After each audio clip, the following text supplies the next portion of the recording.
Okay. And welcome back, adventure racing friends. Today I'm speaking to a very special man all the way from the UK.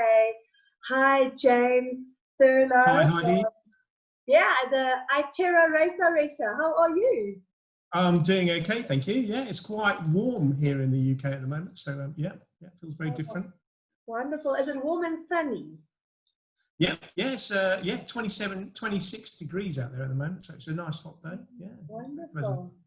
A bit uncharacteristic for our world. Yeah, uncharacteristic. Yes, because always when I look at the races, you know, like in your part of the world, it always seems cold or rainy. Unfortunately, but next year's race is at a good date, August, and it's, as you said, promises to maybe be good weather in Scotland. Yeah, it's always good weather in Scotland. No such thing as bad weather, just the wrong clothing. Yes, exactly, the wrong clothing. I'm sure all our adventure racing friends know that by now. So, guys, as you know, we've been busy with these talks, introducing all our race directors to you.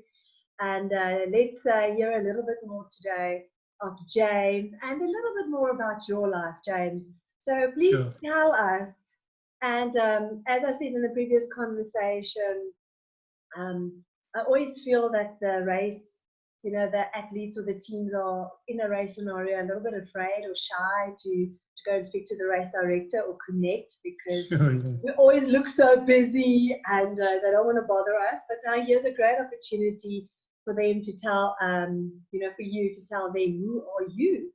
So James, go for it. Tell us, who is James? Yeah, sure. Yeah. So I've been running Open Adventure, this events company, for 15 years. Before that, I worked in overseas relief and development around the world, so various war zones around the world. Did that for 10 years. So Chechnya, Armenia, Southern Sudan, Liberia, Sierra Leone, Honduras I went out to as well. So yeah, I did that for 10 years, really enjoyed it. Got married, moved to the Lake District, which is kind of it's a national park here in the UK, and got involved with doing stuff in the outdoors, and found myself organising some quite small events. Me and my wife were competing at the time, and we just enjoyed it, and I just found myself putting on these little events, and they got more and more successful. Back in 2005, started doing a 24-hour non-stop race in the summer, and you know, it was rolling on forward over the years. 2010 was when I first put on an expedition race. It was the ARWS Expedition Race. And actually, in the year before, 2009, I went out to Portugal, to the World Champs of Portugal, and with some friends of mine who were competing, sponsored by Adidas at the time, and I was their support crew. And as it happened, they won that race. It was all a bit of a surprise, and yeah, it was quite an exciting time to see. And I was being a bit nosy. I wanted to see how the race ran and all those kind of things. So yeah, the year after I put on the first of my expedition races here in the UK in 2010. There'd been some back in 2005, 2006, 2007. But yeah, so I started that. For every other year was my plan to put that event on. So it came back again in 2012, and in 2014 the sponsorship with Adidas was a 3-year deal, so kind of stopped, and we created our own brand called the Itera, and so we put that on in 2014 in Wales, and in 2016 in Ireland, and then we came back last year, and we did one in Scotland, and we're back again next year in Scotland as well. So yeah, it's a very quick history. I also put on some cycling events and some running events, that kind of stuff throughout the year. So about 6 or 7 other events, and I run another company called Open Tracking, which many people might have seen. So, yeah. Good. And personal life, James? What is at home? What's happening at home? Wife? How many children? Yeah, good point actually. Yeah. Married to Lisa, who some of the people in the UK will know, and we've got twins, one of each. They're 11 years old, and certainly my daughter's very, very active and very keen to get on the bikes. She's quite handy little runner as well. My son's more into computers and a bit of a geek, a bit like me. So yeah, they're very chalk and cheese between the two of them. So yeah. Oh wow! So do they, James? It's obviously been years and years of racing and organising. Do the family go with you on the scoutings, on the trips? I mean, of course, when they're not in school, but have they always been part of this journey? Yeah, definitely. I mean, certainly the weekend events, they tend to come along and do their own thing or help out at registration. The longer events, they've come along as well. Many of them will recognise them for last year's Itera. Yeah, they'll come along. Some of them will get parents up to come and babysit. You know, it just depends on the circumstances, really, and how long it is. But yeah, they really love it. They enjoy it. Yeah. I've got to make sure that I get a T-shirt set aside for them, otherwise they get very distraught if they don't get a T-shirt. Of course. Yeah, you don't realise how important that is. Oh, James, please tell us, now that I have you about, or a little bit of your history, and you know, next year will be the 7th Itera. It'll be the 6th, actually. Next year, the 6th. Okay, 6th one. Yeah. And so obviously it's been 15 years in the eventing industry. Of course, as we all know, it's not always a smooth ride. There's extremes, ups and downs. But why adventure racing? Why what does the love and the connection towards organizing an adventure race? What does it do to you? First of all, I'm involved with lots of different types of events, from cycling events to running events and all sorts of things. And I find, certainly in adventure racing, you get the best type of people in the world. They're people which are passionate about being in the outdoors. And generally, whilst they're competitive and they want to do really well, their passion for being there is because they want to explore a new part of the country. And they've just got this lovely appreciation of the places which they're going to. And I love being around those kind of people. You know, I mean, you just as infectious to be around that kind of person which appreciates the outdoors, quite like that. Yeah, I just think that's great. You know, I think whereas some other sports, people are very much just about their own personal performance, or it's about their kit, or it's about their own world. I mean, clearly we get a little bit of that in adventure racing. There's a lot of kit rattling around, but for me, the motivation is often about the environment which we're working in, and I like those kind of people. Yeah, so that's wonderful. I totally agree with you. There's definitely some contagious energy amongst all these amazing people, and maybe because it's such a kind of hard, kind of sport, and it brings out so many elements out of their personalities. And as a race organizer, standing on the side and observing what the sport does to them, it's definitely very inspirational. And to be part of it, it's wonderful. James, I've spoken to you a little bit before, and I would love you to share with our racers and people who's listening and family. You know, there's in a racing career, there's always events that stand out, you know, and then there's events that stand out for the right reasons and for the wrong reasons. Sure. You know, but it's all part of our journey and our experiences, and every year to go back to the drawing board and see how we can make it better. But what was over the years, you know, what is a highlight for you? And also, you know, what would you say is one of your lowest points? Yeah, sure. I mean, I think the first event which I put on in the Lake District, which is, you know, right where I live, it was quite special. We had a great start across this large sort of sandbank area, which is here in the Lake District, and it finished in this market town. And I don't actually think I've managed to recreate that finish anywhere else. It's just a hustle and bustle of a market town. And we were able to do the prize giving with, you know, best part of 1,000 people there watching what was going on. And it was just perfect. I love that atmosphere, which is sometimes very difficult to create on some of these events. Yeah. So yeah, I think that was pretty special. And I could see, you know, again, we had a very high kind of finish rate. It just was a great buzz. I think the 2014 event where we literally traversed the whole length of Wales from the top to the bottom, that was an inspirational journey, which again, I think people who are part of that, you know, they won't look at that map of that country ever again in the same way, you know, having covered that distance. So that was a success. I think probably the low point, it's more of a disappointment really that, you know, 2016, anybody who was there in Ireland, it was a really hard event to run. And, you know, there was not, I think the joke was at the time, the best view was in a cave. I mean, the weather just was awful for 5 days. And I had to make a lot of very difficult decisions, a few which I probably regret now.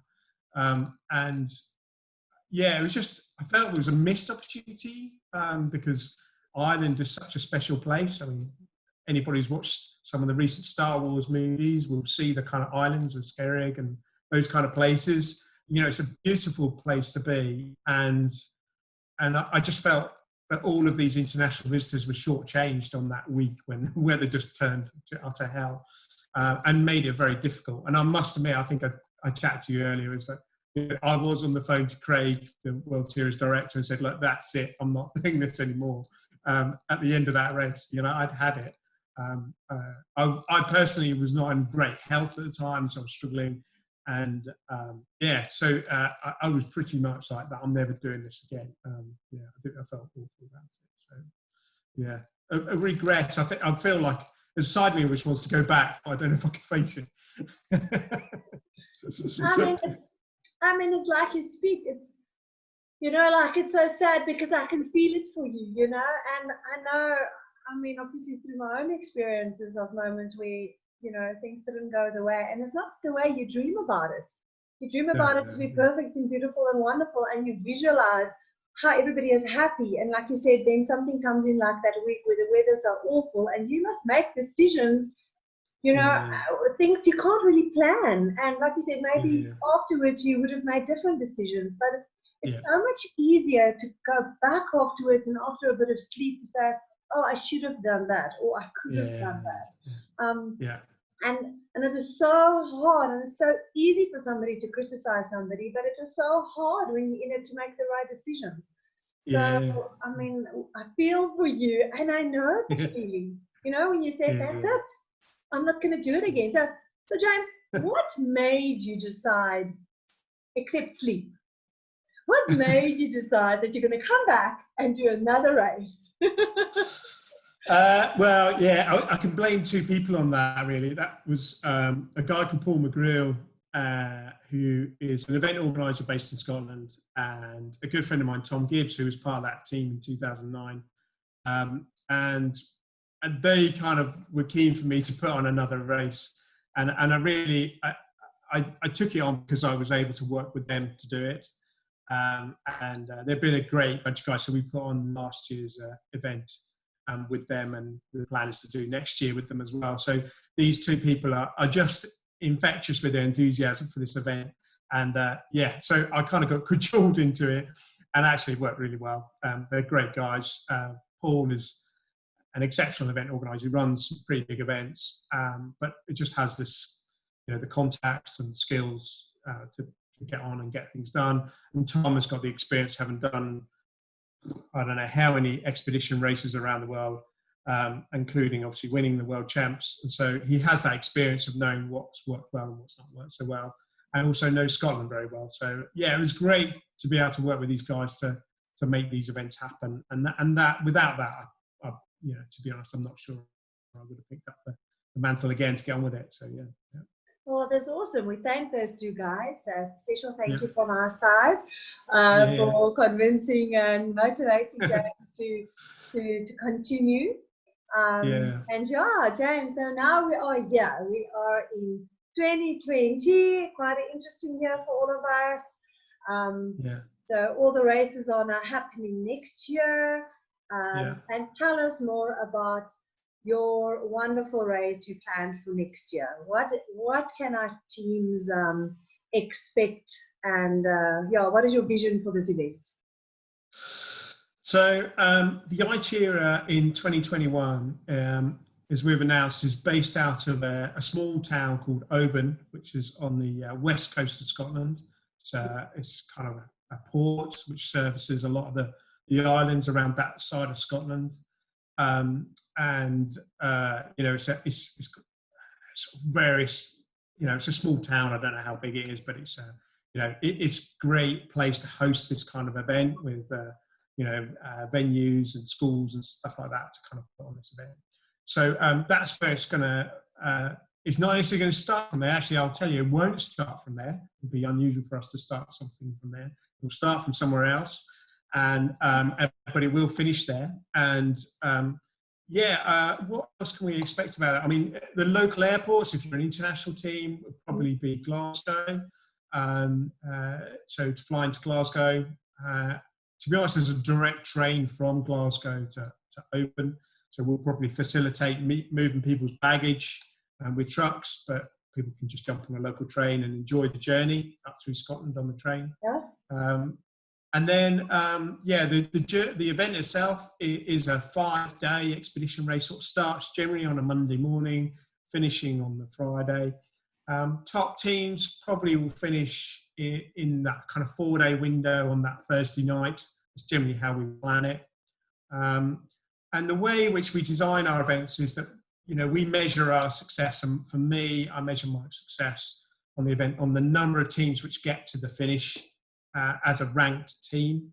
Yeah, I'm not about trying to get rid of everybody else. And so we're down to one finisher. That for me would not be a success. You know, I'm not a Barkley Marathon type person. There's a place for those type of events, but that's not for me on the Itera. Yeah, so the way in which we do that is that we set out a course, a full course, and then teams, if they drop a checkpoint, they jump down to a shorter course, and they get a time penalty for missing checkpoints, and that kind of works pretty well. Yeah, we've had, I think in the Itera in 2014, we had something like 31 teams finished as a ranked team out of 34. So, you know, we have quite a good success rate there. Last year, we had some issues with weather and things like that. So it was a little bit low. Well, it was 10 teams, I think, didn't finish as a ranked team. But, you know, that's our aim. That's what we aim for. And that means that from the full course, we generally have a sort of a 24-hour window from the fastest team to the slowest team, which does the full course. So we do quite a bit of work around trying to get that right. Coming back from a race director's point of view, especially with the weather, which we get in Scotland, we deliberately sort of put a little bit too much out there so that we can kind of throttle it back if the weather comes in. Okay. Obviously, if heavy rain and heavy, you know, high winds come in, then, you know, teams can slow down by 15, 20%. So we need to moderate the course so people get in on time. You know, it's happened, I'm sure, on many events where suddenly a race organisers are faced with people having to chop out 3 or 4 stages. I try and avoid that.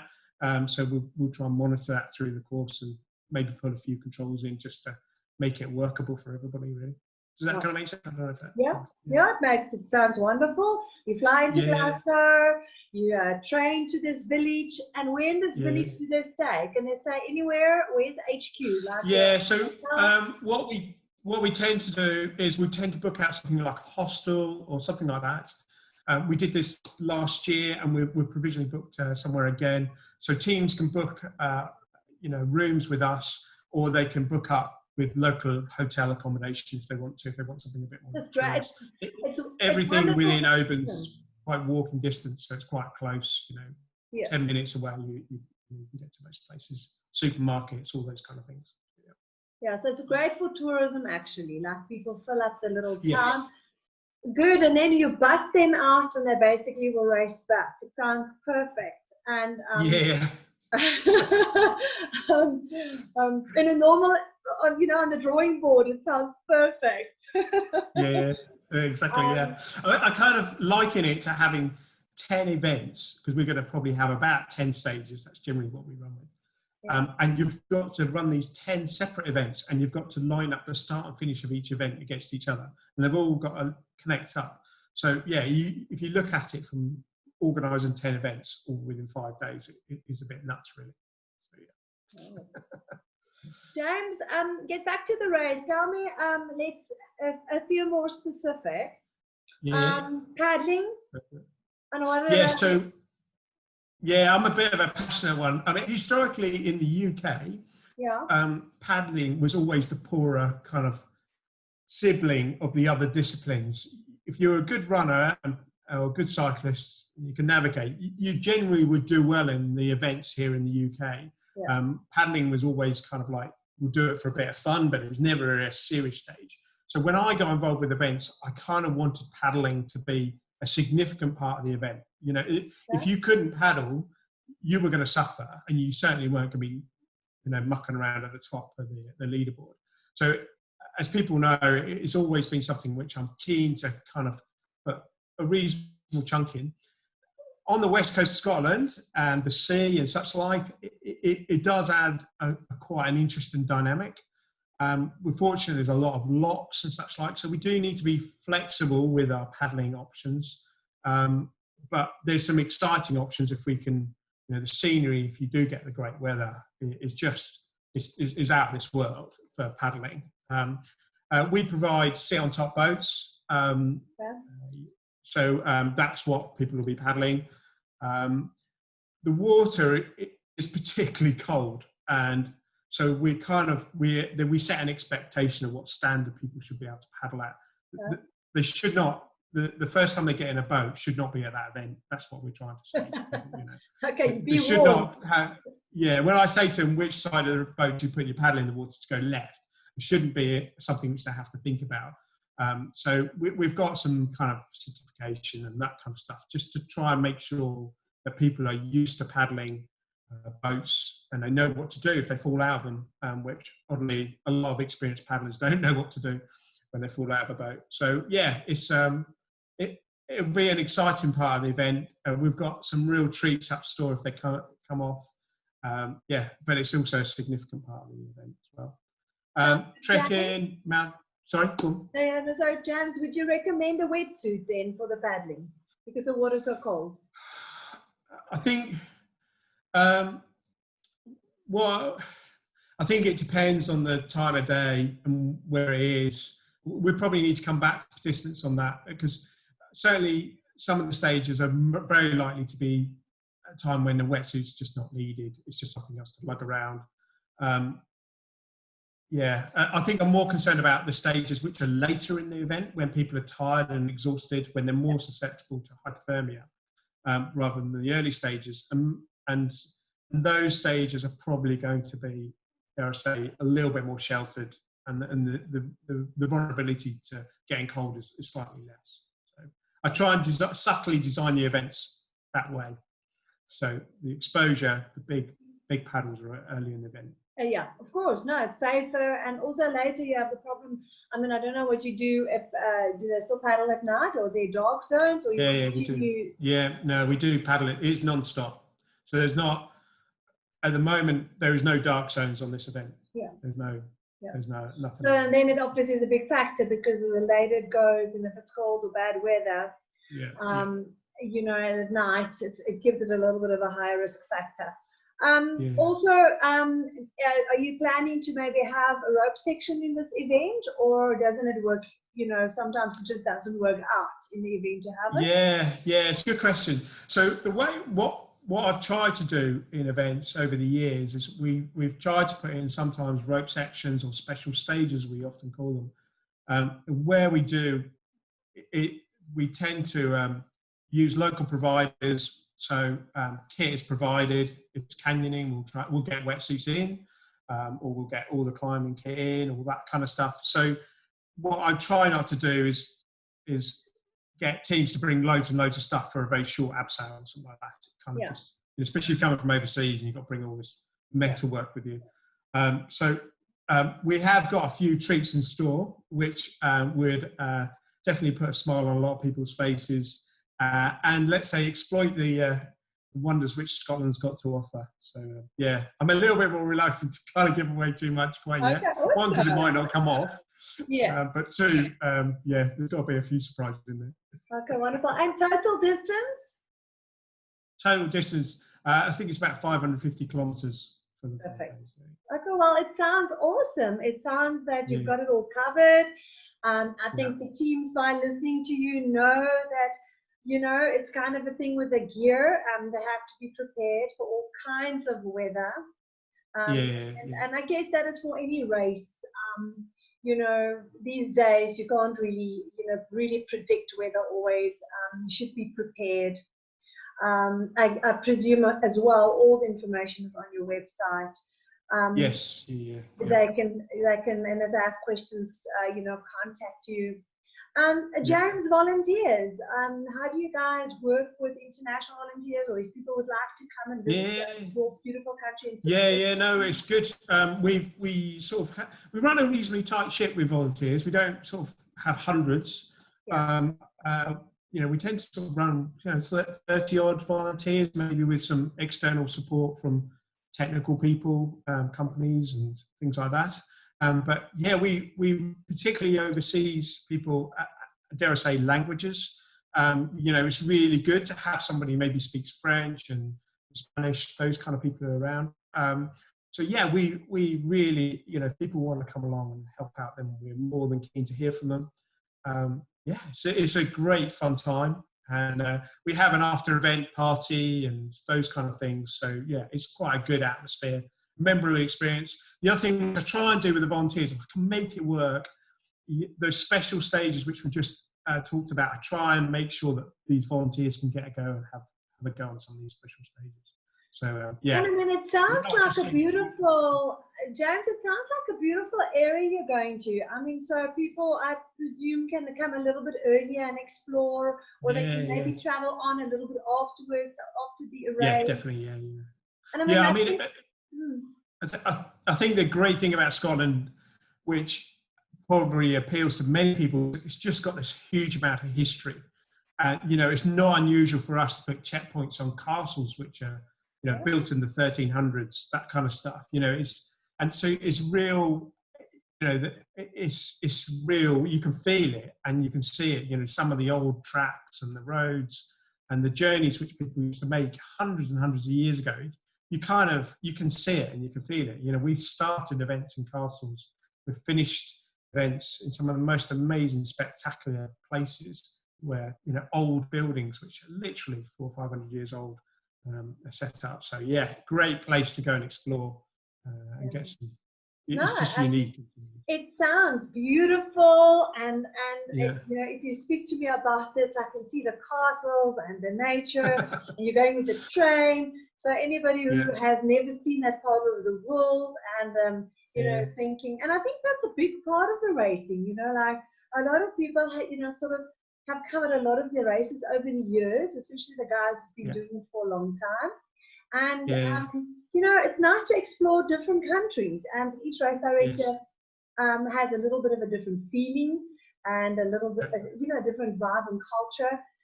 But you said good things, you know, you said things like your race, it's important for you to get everybody sort of to the finishing line. And you know, you're going to have checkpoints at interesting places. You know, it sounds spectacular. Is there anything, any highlights, anything really spectacular you think you need to mention of this particular race? I think, I mean, to be honest, I think sometimes I feel like a guest of these countries and these places which we go in, and I feel like a bit of an accelerated tour guide for these people. You know, go and have a look on Visit Scotland or some of those websites to see what Scotland is about. You know, the golden beaches, the clear water, you know, it is, you know, the mountains are, you know, it's right there. It's right there for us. It's an ideal place to run an expedition race. And, you know, yes, there are villages around, but, you know, certainly if you look back to last year, if you ask anybody who did last year's event, you know, they just didn't see people for 3 days. You know, so there's some real wild parts of that country which people can find themselves into. So, and yes, definitely. The previous race, your you know, your videography, your photography, and all of that was really spectacular. Are you going to use the same team of doing that work? Yeah. The same coverage? Yeah, it's Matt and Ellie, Summit Fever Media, and they're just great. They're a young couple who don't live that too far away from me, and they've got into helping us out on these expedition races, and they are so excited about this event. It's great to see. They're just constantly trying to find out from me what's going to happen. So yeah, I mean, they do some great work with other event organisers, but I think they're really just so excited by this event. So they do a daily update, which we post online, and they do a summary video, and then they help us with the promo videos and that kind of stuff. So yeah, they're great. No, good job for them. The promo video was very beautiful. And for the whole team, everything looks fantastic. I hope you are excited. And from our World Series side, just thank you for, you know, all the effort and dedication and determination over the years. Thanks for, like you say, deciding to continue. Thanks for the guys who's helping you, your whole team. And from our side, we can just, you know, wish you to have a wonderful race, and that, you know, as I said to all the other race directors in our conversations, that we just hope that everybody will have a fantastic 2021, especially after this year, which is, of course, a hard year for everyone. So, and we hope that, you know, if people can't travel or for whatever financial reasons, that they'll support the closest guy that can sort of get to, and just really, you know, come out of the woodwork and decide to listen, guys, we want to race again. You know, let's just go and support these race organisers. They're all over the world, and just get back that positive feeling of nature and the outdoors. Yeah, no, definitely. Yeah, no, very much so. Yeah. Well, we're here ready for them. So, and I've you know, I've been involved since 2010, and I remember having some of those conversations back in 2009, and you know, it's all worked well for us. And it's been a tremendous privilege to be part of the World Series, to get, you know, teams in, and for those teams to then go out and go and compete in the World Championships each year. So yeah, it's been an exciting journey. No regrets of being part of that. Oh, that's awesome. Well, adventure racing friends, this is James Thurlow from the UK. What I've heard, it's going to be an amazing race. A beautiful area, castles, greenery, maybe here and there interesting things. You know, you have to be prepared to paddle. You know, I think you have to, like you said, do your skills and make sure you're comfortable, make sure you are ready for all sorts of weather. The trekking, of course, and the mountain biking, I can just imagine how beautiful it's going to be. So I'm very excited for your race, and Thank you. I know your media team is also doing a fantastic job, and it's going to be just beautiful. So please support James, and James, all the best from our side, and thank you for giving me time to speak to you. No, it's been a pleasure. All the best. God bless. Bye. Thank you. Bye.